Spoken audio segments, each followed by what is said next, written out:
नमस्कार। गोविंद पारिक के 80 पेज के सीरीज में आज हम लोग बात करने वाले हैं पेज नंबर 60 की बात करेंगे। तो यहाँ पर देख रहे होंगे पेज नंबर 60। सबसे पहले ऊपर क्या दिया हुआ, संसर्जन काल। तो संसर्जन काल क्या है, सबसे पहले इसको जान लेंगे तो कहीं ना कहीं फिर इसके बारे में हम बात करेंगे तो ज़्यादा अच्छे से समझ में आएगा। तो हम लोग जानते हैं कि जो कर्म होता है 3 प्रकार का होता है, पूर्व कर्म, प्रधान कर्म, मध्यम कर्म। जो हम लोग पंचकर्म की बात करते हैं उसको प्रधान कर्म कहते हैं। उसमें क्या होता है, बमन होता है, विरेचन होता है, नश्य होता है, वस्ती होता है और मतलब अनुवासन आस्थापन बस्ती होती है, तरह तरह की बस्ती और रक्तमोक्षण। डिफरेंट लोगों ने डिफरेंट में बताई है, तो ये उनके पंचकर्म या मुख्य कर्म कहते हैं। उससे पहले स्नेहन स्वेदन होता है ना। स्नेहन स्वेदन होगा, उसके बाद पंचकर्म होगा। उसके बाद क्या होगा, जब पंचकर्म क्रिया होती है तो पंचकर्म क्रिया के दौरान क्या होता है कि जो जठराग्नि होती है व्यक्ति की, जिसका पंचकर्म होता है, बमन विरेचन हो शोधन होता है, उसका जठराग्नि बहुत ही मंद हो जाती है। और जब जठराग्नि मंद हो जाएगी तो उसको जब फिर पंचकर्म या बमन विरेचन के बाद जब आहार देंगे, सेम आहार देंगे, तो क्या होगा कि वो पचेगा नहीं तो वो फिर उसको नुकसान करता है। तो ये चीज़ को देखते हुए कि उसकी जठराग्नि मंद है, उसी के अग्नि के अनुरूप, जिस व्यक्ति की जैसी भोजन पाचन शक्ति होगी उसी के अनुरूप व्यवस्था करना, उसको बोलते हैं संसर्जन क्रम। तो उसमें बहुत सी चीज़ें होती हैं, मंड है, पेया है, बिलेपी है या वागु है, इस तरह की चीज़ें बताई गई है जो संसर्जन क्रम में आती है। एक्चुअली देखेंगे संसर्जन काल दिया है, बट आपको ध्यान देना है संसर्जन क्रम होता है। क्रम क्या होता है, क्रम मतलब सीक्वेंस वाला क्रम, कर्म नहीं होता है, ठीक है ना। संसर्जन क्रम होता है। तो यहाँ पर देखेंगे संसर्जन जो काल होता है, संसर्जन क्रम होता है, वो इसमें 3 प्रकार की शुद्धि है। तो हम लोग कहना है पंचकर्म की बात करते हैं, पंचकर्म के बाद ही क्रिया की जाती है। तो देखेंगे यहाँ आती है प्रधान शुद्धि, मध्यम शुद्धि, अवर शुद्धि। तो प्रधान शुद्धि, तो हम लोगों ने अलग अलग चीज़ें शुद्धि पढ़ी है। प्रधान शुद्धि में कितने वेग होंगे बमन विरेचन में, मतलब है ना। तो मध्यम शुद्धि, अवर शुद्धि, 3 प्रकार शुद्धि है। तो इसमें देखिए अन्न काल, कितने अन्न काल, प्रधान शुद्धि में 12 अन्न काल है, मध्यम शुद्धि में 8 अन्न काल है और अवर शुद्धि में 4 अन्न काल है। उसी तरह से अन्न काल हो गया। तो उसको देखेंगे कि ये कितने दिन में देते हैं। प्रधान जो शुद्धि होती है वो 7 दिन का समय देते हैं, 7 दिन में देते हैं, 7 दिन के लिए देते हैं, ठीक है। मध्यम शुद्धि जो होती है वो 5 दिन के लिए देते हैं और जो अवर शुद्धि या हीन शुद्धि होती है उसको 3 दिन के लिए देते हैं। तो इसको हम लोग जो 12 अन्नकाल है इसको ये भी कह सकते हैं 3 चौके 12, 3 गुणे 4। और जो 8 अन्नकाल होता है इसको 2 गुणे 8 कहते हैं, 2 गुणे 4 कहते हैं। और 4 अन्नकाल होता है 1 गुणे 4 कहते हैं। तो इसको हम लोग डिटेल में जब पंचकर्म पढ़ेंगे तब बताएंगे क्यों 3 इंटू 4, 2 इंटू 4 और 1 इंटू 4, ठीक है ना, उसको क्यों बोलते हैं। तो कहने का मतलब इसको याद कैसे करें, तो हम लोग को पहले प्रधान से शुरू न कर कर अवर शुरू करते हैं। अवर मध्यमहीन मतलब कम से मध्यम, मध्यम से अधिक जाएंगे। तो उसमें क्या अन्नकाल देखेंगे, हम लोगों ने ट्रिक बनाया है इसके लिए, एक छोटा सा पार्ट है अन्नकाल। 4, 8, 12, तो इसका मतलब अवर मध्यम प्रधान, अवर मध्यम प्रधान, 4 अन्नकाल, 8 अन्नकाल, 12, 4, 8, 12, 4 4 हो गया। उसी तरह से कितना दिन है, 3, 5, 7। जो अवर है उसमें 3 दिन लगता है, मध्यम में 5 दिन लगता है और जो प्रधान होता है 7 दिन। तो अन्नकाल की बात करेंगे तो 4, 8, 12 और दिन की बात करेंगे 3, 5, 7। याद हो जाएगा, ठीक है, इजीली याद हो जाएगा। अब देखेंगे लास्ट में पॉइंट क्या दिया है कि अवर शुद्धि में अकृत यूस और अकृत मांस रस का प्रयोग नहीं कराते हैं। तो ध्यान दीजिएगा, अवर शुद्धि में अकृत यूस और अकृत मांस रस का प्रयोग नहीं कराते हैं। तो जब हम लोग डिटेल में पढ़ेंगे तो देख लेंगे। ये तो बात होगी आपके संसर्जन क्रम की या संसर्जन काल की बात होगी। अब देखते हैं यहाँ पर कुछ क्या दिया है, 18 प्रकार के उपशय, 18 उपशय के 18 भेद किसने बताए हैं। ये प्रश्न पूछता है किसने बताया, तो चक्रपाणी ने। चक्रपाणी ने, जो चरक के टीकाकार हैं, उन्होंने बताया है कि उपशय 18 प्रकार का होता है। तो सबसे पहले जानते हैं कि उपशय होता क्या है। उपशय क्या होता है कि हम लोग जब निदान पंचक पढ़ते हैं तो उसमें देखते हैं निदान, पुरुरूप, रूप, उपसय, संप्राप्ति। तो उपसय क्या होता है, उपसय का जो मीनिंग होता है उसका मतलब होता है साथ में। एक होता है उपसय, होता है अनुपसय। उपसय का मतलब होता है साथ में, हमारे बॉडी के लिए जो बेनिफिशियल हो, जो एडाप्ट हो कर जाए, जो बॉडी साथ में हो जाए, उसको हम लोग उपसय कहते हैं। उपसय का मतलब हमारे जो हितकारी हो। तो उसी तरह से हमारी कुछ बीमारियां होती है, उस बीमारियों में जो हितकारी होते हैं उसको बोलते हैं उपसय, है ना। अब देखेंगे कि उपसय के 18 भेद चक्रपाणी ने बताया। चक्रपाणी ने उपसय के 18 भेद कैसे बताए हैं उसके बारे में बात कर लेते हैं। तो यहाँ पर टोटल 6 पॉइंट है, 6 को उन्होंने 3 पार्ट में डिवाइड कर दिया। कैसे, तो यहाँ देख रहे होंगे, पहले नंबर पे हेतु विपरीत है, दूसरे नंबर पे व्याधि विपरीत है, तीसरे नंबर पे हेतु व्याधि विपरीत है, चौथे नंबर पे हेतु विपरीत अर्थकारी है, पांचवें नंबर पे व्याधि विपरीत अर्थकारी है और छठवें नंबर पे हेतु व्याधि विपरीत अर्थकारी है। तो यहाँ पर आपने 6 पॉइंट देखा। तो ये 6 जो पॉइंट हैं वो प्रत्येक 3 पार्ट में जो है, औषध, अन्न और विहार, औषध, अन्न, विहार, इसलिए 6 त्रिक 18। टोटल 18 ये उपसय के चक्रपाणी ने भेद बताए हैं। समझ में आ गया। तो औसत अन्न विहार ये 6 के 3 मतलब 6 के प्रत्येक के 3-3 पॉइंट होते हैं, 6 18 हो जाएगा। अब यहाँ पर हम लोग को ध्यान क्या देना है कि जो 6 पॉइंट कैसे याद रखेंगे, तो यहाँ देखेंगे हेतु है, विपरीत है, व्याधि है, विपरीत है, हेतु और व्याधि विपरीत दोनों काम हो गए, विपरीत हो गया। तो शुरू के 3 क्या है, विपरीत विपरीत टर्म है। शुरू के 3 में क्या है, विपरीत है। उसमें हेतु है, व्याधि है, हेतु व्याधि, ठीक है ना। हेतु है, व्याधि है और हेतु व्याधि, ठीक है ना। तो शुरू के 3 में इस तरह से हो गया। और जो लास्ट के 3 है इसमें विपरीत अर्थकारी, विपरीत अर्थकारी, हेतु यहाँ पर देखेंगे हेतु विपरीत अर्थकारी, व्याधि विपरीत अर्थकारी और हेतु व्याधि विपरीत अर्थकारी, विपरीत अर्थकारी। तो इस तरह से 6 हो गए।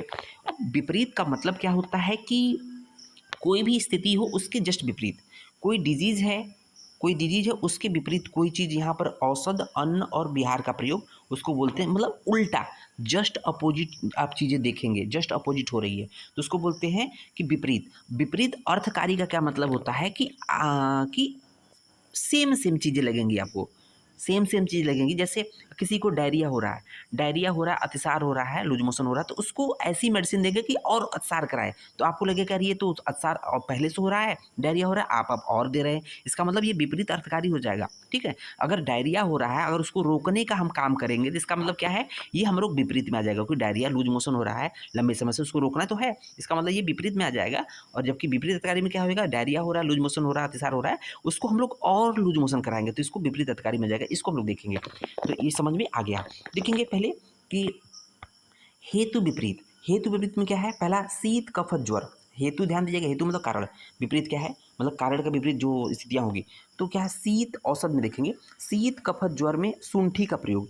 शीत कफ ज्वर मतलब शीत जो शीत की वजह से जो कफ ज्वर हुआ उसमें शुंठी का प्रयोग। शुंठी क्या है, शुंठी अदरक है, अदरक क्या है, औषध है, इसलिए इसको औषध में रखा गया है, ठीक है ना। शीत कफ ज्वर में शुंठी का प्रयोग, अदरक का प्रयोग। उसको देखेंगे श्रमजन, श्रमजन ज्वर में, श्रमजन मतलब होता है जो भी मेहनत से उत्पन्न ज्वर होता है, मेहनत करने से, ज़्यादा मेहनत करने से ज्वर उत्पन्न होता है। ज्वर में मांस और रसोदन का प्रयोग, मांस और रसोदन का प्रयोग होता है। श्रमजन ज्वर में मांस का प्रयोग, मांस क्या करेगा, श्रम से जो मतलब कि दुबला पतला हुआ तो मोटा हो जाएगा। रसोदन रस का उदन, मतलब कि रस का जो मांस रस होता है उसका पानी पीना है तो क्या होगा, वो ज्वर का नाश हो जाएगा। उसको देखेंगे बिहार में, देखते हैं दिवा स्वप्न से उत्पन्न कफ में, मान लीजिए बहुत ज़्यादा दिन में सोने से क्या हो जाएगा, कफ उत्पन्न हो रहा है, तो क्या करना है, रात्रि जागरण करना है। तो क्या करा, जागरण कोई औषध विहार तो है नहीं, जागरण क्रिया जो है वो न अन्न है न औषध है, इसका मतलब ये बिहार में आ गया। तो जागरण दिवा स्वप्न से उत्पन्न कफ में रात्रि जागरण का प्रयोग, ये एक तरह से हेतु विपरीत बिहार हो गया। समझ में आ गया।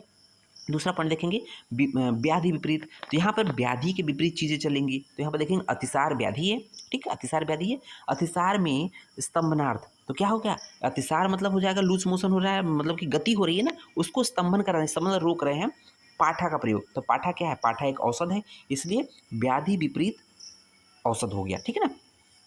उसको देखेंगे। दूसरा है अन्न में, देख लेंगे अतिसार में स्तंभनार्थ, स्तंभन करने के लिए मसूर का प्रयोग। मसूर क्या है, अन्न है, इसलिए यहाँ पर व्याधि विपरीत अन्न हो जाएगा। समझ में आ गया। तो अतिसार में स्तंभन करा रहे, स्तंभन का मतलब रोक रहे, इसका मतलब विपरीत की बात कर रहा है, और मसूर करा है इसलिए ये अन्न में हो जाएगा। अब देखेंगे उदावर्त। उदावर्त क्या होता है कि जब कभी कभी ऐसी कंडीशन आती है ना कि जो अपान वायु होती है, जो वात होती है, अपान वायु जो गुदा प्रदेश में रह के वो नीचे से न गुद मार्ग से न निकल कर ये ऊपर की तरफ सर्कुलर मोशन करते ऊपर आती है, तो क्या होता है, मलमूत्र जो है, मल जो है अपनी जगह पड़े रहते हैं, कॉन्स्टिपेशन की स्थिति रहती है, उसको बोलते हैं उदावर्त। पेट फूला फूला सा रहेगा, उसको उदावर्त। उस कंडीशन में क्या होगा, प्रवाहन कराना। प्रवाहन कराने का मतलब होता है कि उसको एक तरह से गति प्रोवाइड करना, उसको मतलब नीचे की तरफ ले जाना, मतलब मलमूत्र को बाहर निकालना, बोलते हैं उदावर्त में प्रवाहन कराना। ये क्या है, प्रवाहन क्रिया है, न कि औषध न अन्न। इसका मतलब ये व्याधि विपरीत बिहार हो गया। तो देखेंगे हेतु व्याधि विपरीत की बात करते हैं। बोलते वातज शोथ में, वातज क्या है, हेतु है, शोथ क्या है, व्याधि हो गया।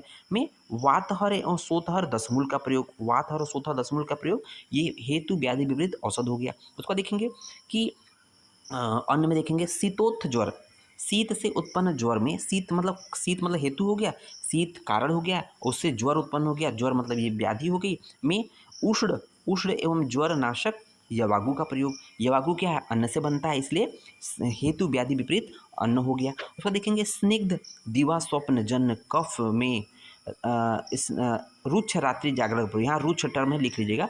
स्निग्ध दिवा स्वप्न जन कफ में रुच्च रात्रि जागरण का प्रयोग, ठीक है ना। तो रात्रि जागरण क्या है, कोई अन्न है न औषध है, इसका मतलब बिहार है, इसमें जाएगा हेतु व्याधि विपरीत बिहार हो गया। उसको देखेंगे विपरीत अर्थकारी, सेम हेतु हेतु व्याधि, ठीक है ना। विपरीत अर्थकारी में देखेंगे तो पैतृक पश्चिमान सोथ में, हेतु विपरीत अर्थकारी बात कर रहे हैं पहले नंबर पे, पैतृक पश्चिमान सोथ में, पित्तज है पश्चिमान मतलब पक रहा है, पित्तज है पकने वाला सोथ है, में पित्त कारक, तो यहाँ देख रहे हैं पित्त शामक नहीं है, पित्त कारक है, पैतृक सोथ है, पित्त की वजह से उत्पन्न हुआ, आप पित्त कारक उष्ण उपनाह का प्रयोग करा रहे हैं, उपनाह की वजह से उपनाह उष्ण होता है और उसकी वजह से पित्त बढ़ता है, इसका मतलब क्या हो रहा है, ऑलरेडी पित्त है, पित्त को और बढ़ा रहे हो, इसका मतलब विपरीत अर्थकारी हो गया बच्चों, ध्यान दीजिएगा। तो इसका मतलब क्या होगा, ये उपना, ये एक तरह से औषध हो गया, ठीक है ना, हेतु विपरीत अर्थकारी औषध हो गया।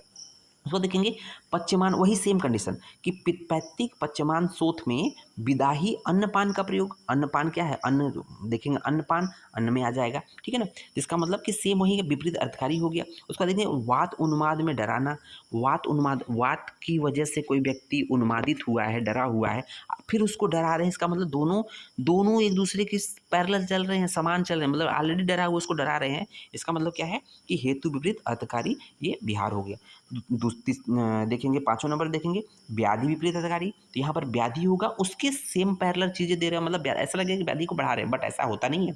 तो यहाँ देखेंगे बमन में बमनार्थ मदन फल का प्रयोग, किसी को बमन हो रहा है तो आप क्या करोगे, सामान्य सोचोगे ना उसको रोके, बट नहीं, यहाँ पर विपरीत अर्थकारी है, इसलिए बमन कराने वाले मदन फल का प्रयोग किया जा रहा है, इसलिए यहाँ पर व्याधि, बमन एक रोग है, ठीक है ना, बमन रोग में बमनार्थ, मदन फल का, मदन फल क्या है, औषध है, ठीक है। तो यह हो जाएगा व्याधि विपरीत अर्थकारी औसत हो जाएगा। उसको देखेंगे अतिसार में विरेचनार्थ दुग्ध का प्रयोग, अतिसार किसी को हो रहा है, लूज मोशन हो रहा है, और फिर उसको क्या करेंगे, दुग्ध का प्रयोग करेंगे, दुग्ध तो उसको और लेटरिन कराएगा, इसका मतलब ये दोनों एक दूसरे के, ऑलरेडी अतिसार हो रहा है उसको बढ़ा रहे हैं, इससे पहले क्या हो रहा था विपरीत में, अतिसार में क्या स्तंभन करा रहे थे तो विपरीत हो गया, बट अतिसार में फिर से अतिसार कर रहे हैं और उसकी गति बढ़ा रहे हैं, तो उसको क्या करेंगे, दुग्ध का प्रयोग करा रहे हैं, इसलिए क्या हो जाएगा, व्याधि विपरीत, ये अन्न हो गया, दुग्ध दुग्ध अन्न में आता है, ठीक है। ध्यान दीजिएगा पूछता है।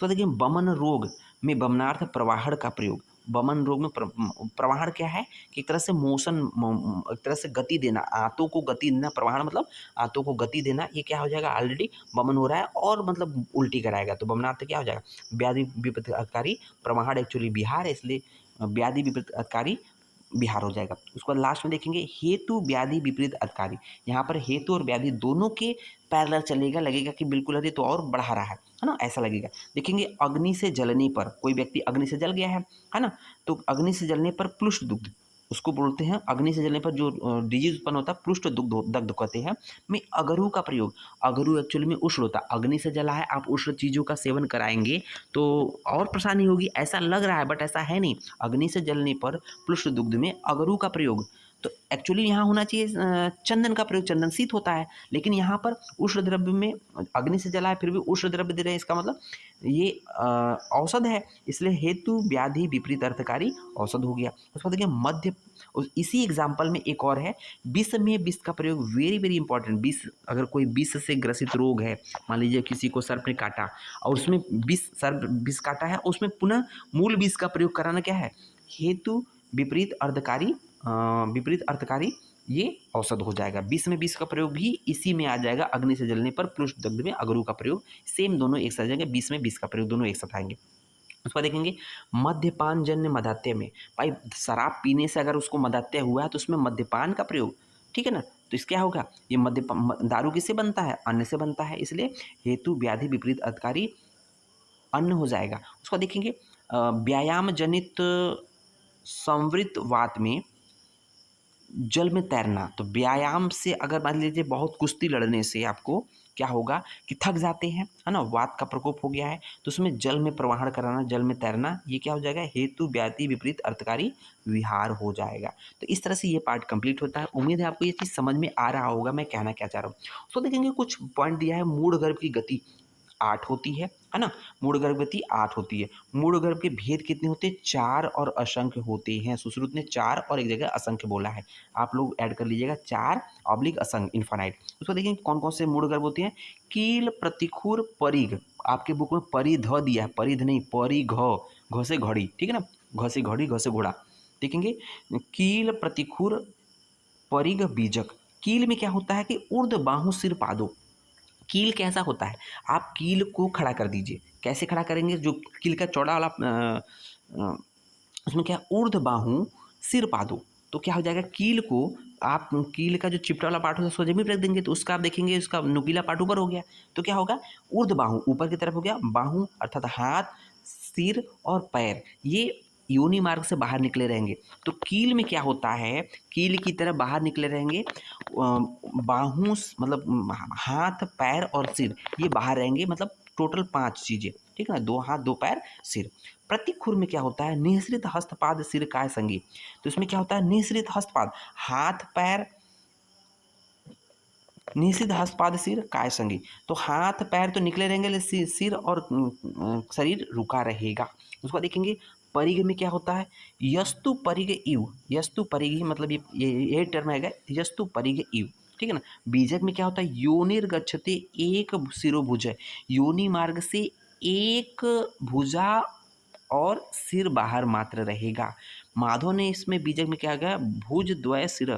तो माधव ने कहा कि नहीं, 2 भुजाएं और एक सिर बाहर रहेगा, ये बीजक में बोला गया। जैसे बीज देखते हैं सीडलिंग, जब कोई से उसमें सीडलिंग निकलता है, अंकुरित होता है, तो वो बाहर की तरफ निकलते हैं, ऊपर की तरफ, तो वही स्थिति है बाहर की तरफ। देखेंगे सतपूनक। सतपूनक एक्चुअली भगंदर और सूक दोष दोनों के भेद हैं। तिल कालक जो टर्म होता है वो क्षुद्र रोग और सूक दोष दोनों में आते हैं। सरसपिका जो प्रमेय पीड़िका भी होता है, सूक दोष भी होता है। तो यहाँ सूक दोष से रिलेटेड कुछ चीज़ें जो कॉमन है उसको दे दिया है। उसको देखेंगे कुछ अस्थि और भग्न के प्रकार दिया है। जैसे तरुण अस्थि अर्थात कार्टिलेजेस तो उसमें नम्यते टर्म आता है। कपाल अस्थि में विविध्यंते आता है। इस तरह से ये पार्ट कंप्लीट होता है। उम्मीद है वीडियो पसंद आया होगा। धन्यवाद।